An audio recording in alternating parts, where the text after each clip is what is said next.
ეს არის სადიპლომო ნაშრომების მომზადებისთვის განკუთვნილი არხი, რომლის მიზანი არის მაგისტრანტების და დოქტორანტების აკადემიური დახმარება სადიპლომო ნაშრომების მომზადების პროცესში. დღეს გეტყვით 7 ძირითად პუნქტს, რომელიც უნდა დააზუსტოთ იმ შემთხვევაში, თუ თქვენ გიწევთ კვლევის ჩატარება. ვისთან უნდა დააზუსტოთ ეს ყველაფერი თქვენი კვლევის ხელმძღვანელთან, მასისადმე. დავიწყოთ. პირველი. ეს არის კვლევის ჩატარების გეოგრაფიული არეალი. კერძოდ უნდა დააზუსტოთ ის, თუ სად მოგიწევთ თქვენი კვლევის ჩატარება. რომელ რაიონში, რეგიონში, ქალაქში, სოფელში და ასე შემდეგ. მეორე. ვინ უნდა გამოკითხოთ? ანუ საკვლევი ადამიანების საკვლევი ჯგუფი. ვინ უნდა იყვნენ თქვენი კვლევის მონაწილეები. ესენი შეიძლება იყვნენ თქვათ შეშემოპირები, სოციალურად დაუცველები, მარტოხელა დედები და ასე შემდეგ. გააჩნია თქვენი კვლევის საგანძს, კიდევ ერთხელ ვიძახი. გამოსაკითხი პირების რაოდენობა.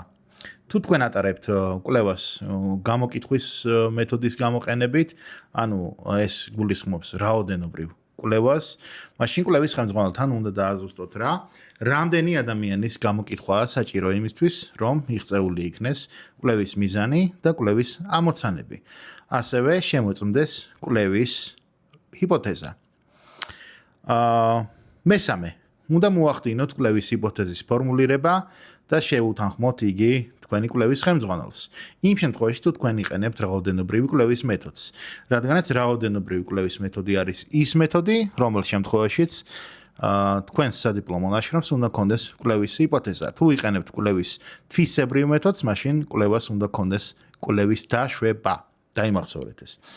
მეოთხე, კვლევის საკვლევი კითხვები. საკვლევი კითხვები გამომდინარეობს კვლევის ჰიპოთეზიდან ან და კვლევის დაშვებიდან და საკვლევი კითხვები ეს არის ეგრეთ წოდებული research question-ები. საკვლევი კითხვები ეს არ არის კითხვარის შემადგენელი კითხვები. განასხვავებთ ეს ორი მომენტი ერთმანეთისგან. საკვლევი კითხვებზე პასუხის გაცემის მიზნით თქვენ ატარებთ გამოკითხვას და ან და ინტერვიუებს, დამოკიდებულია რომელ მეთოდს იყენებთ და შესაბამისად კითხვარის შემადგენელი კითხვების მიზანი რომ არის ის რომ შეგროვდეს ის ინფორმაცია რომლის ანალიზზე დაყრდნობითაც თქვენ შეამოწმებთ თქვენი კვლევის ჰიპოთეზის ან და დაშვების რელევანტურობას. მეხუთე, უნდა დააზუსტოთ თქვენი საკვლევი კითხვების შინაარსი და რაოდენობა და ასევე უნდა დააზუსტოთ კვლევის ინსტრუმენტით, ეგრეთ წოდებული კითხვარით გათვალისწინებული კითხვების შინაარსი და რაოდენობა. შეუთანხმეთ ისინი თქვენი კვლევის ხელმძღვანელს. თუ თქვენ ატარებთ ეგრეთ წოდებულ თვისებრივ კვლევას, მაშინ უნდა დააზუსტოთ ის, თუ ვინ იქნებიან თქვენი კვლევის რესპონდენტები.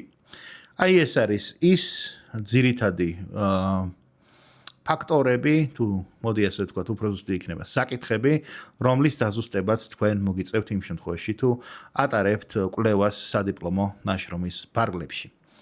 დღეისათვის სულ ეს იყო, გამოიწერეთ არხზე, მუდმივად იდება ვიდეოები სადიპლომო ნაშრომის მომზადების სხვადასხვა პრაქტიკული ასპექტების შესახებ, რჩევები სადიპლომო ნაშრომის მომზადების თაობაზე, რომლებიც ეფუძნება მრავალწლიან პრაქტიკას და არ არის ხელმისაწვდომი არც ერთ ცალკე აღებულ თეორიულ წყაროში და მას ვერ აგენერირებს ხელოვნური ინტელექტი. გისურვებთ წარმატებებს მომავალ შეხვედრამდე.